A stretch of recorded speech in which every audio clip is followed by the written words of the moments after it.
booties for black girl nerds. Ha. Better shake your booties for black girl nerds. Better shake your booties for black girl nerds.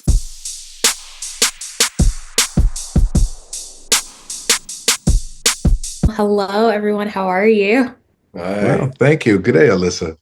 Good. It's good to meet you all, and congratulations on Day of Reckoning. I really enjoyed watching it. Thank you. Thank you Thank so you for much. watching. Of course.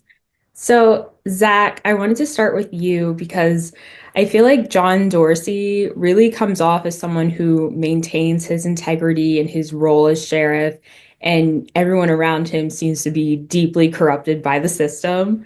So, I wondered, how do you think the difference in his mindset isolates him and contributes to his lack of favor for this upcoming election that he's dealing with? I think John is just held to his moral compass, and sometimes that doesn't serve him well. You need to get your hands dirty in a lot of people's mind to fix a problem. And this town thinks it needs more, and John's just not willing to break his code to appease others around him. Yeah, I really think so. And he's very, he feels very strongly about his role. He doesn't want to go against his morals. I think, yeah, I think that's really important.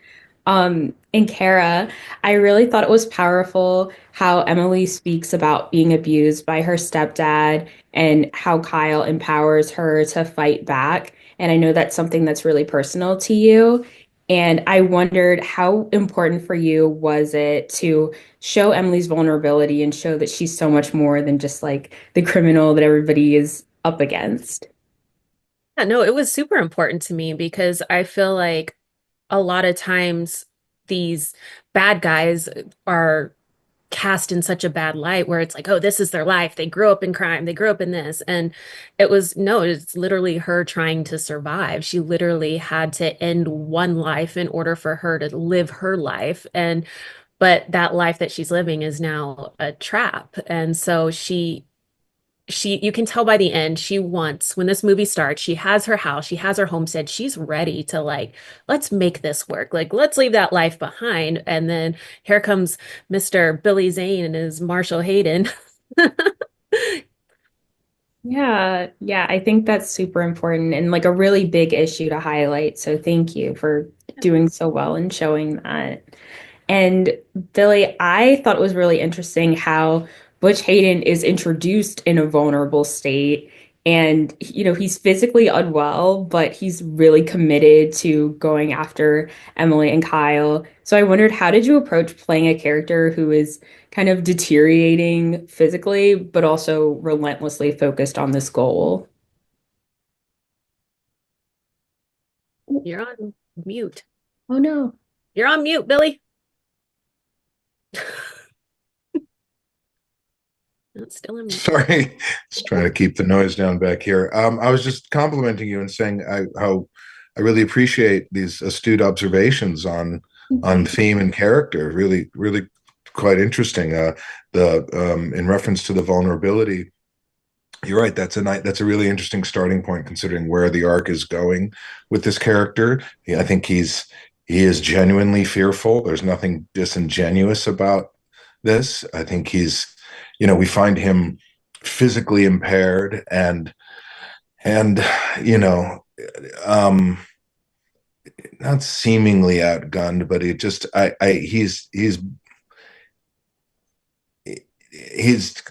got nothing to lose. You know what I mean? It's like we and that's a real dangerous thing because the man is sick, and I think his judgment is equally sick. He's willing to kind of seemingly break the law to supposedly uphold it, and is not long for this world, regardless. At which point anything goes, and that's scary for all around him.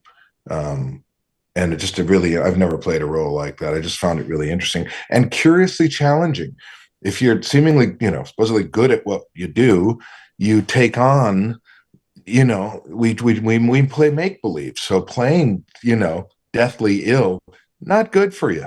It's not a, it's not, it's like, you know, I came home with a cough. Wasn't nice. Yeah, that call was, I noticed that a couple times. I I was was like, just like, oh, you know. wonder if that Cool. would ever be addressed, like if there was an illness, but it kind of We stopped. hint to it. We show, in the Okay. beginning, some the effects don't look too good. He's coughing up blood or peeing blood, I think, and then coughing like he doesn't look good. I mean, the makeup was. I've never looked worse in a movie. It's fabulous. Very believable, yes. Oh my gosh. I want to thank you all so much for your time today. Unfortunately, we're out of time, but thank you all for an incredible conversation and for doing such a good job in this movie. It's really interesting to watch.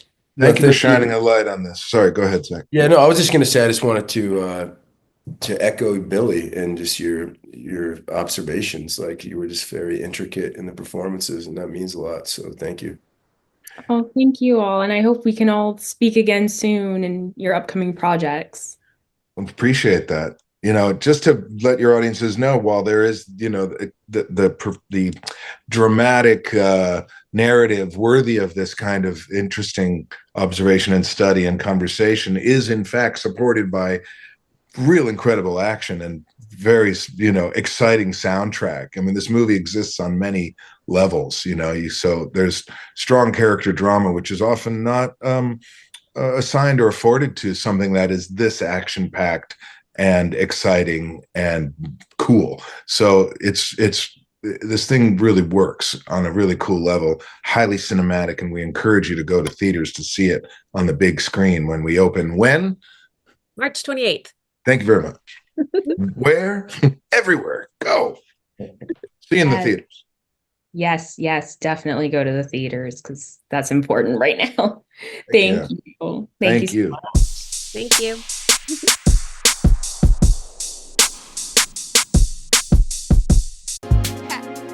Better shake your booties for black girl nerves. Better shake your booties for black girl nerves.